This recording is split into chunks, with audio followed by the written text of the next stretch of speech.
Noodles upma எப்படி செய்வோம் பார்ப்போம். சட்டையை மாதிரி வச்சுட்டு எண்ணெய் ஊற்றிடுவோம். நூடுல்ஸை இந்த மாதிரி ஊற்றி வச்சுருவோம். இந்த மாதிரி ஊற்றி வச்சுருவோம்.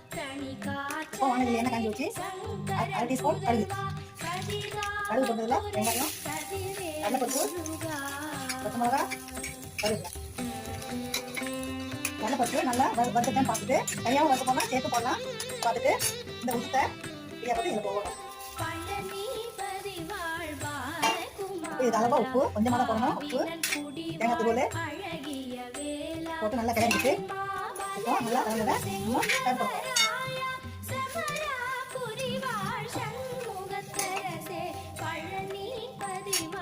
இந்த மாதிரி சேர்ப்போம்.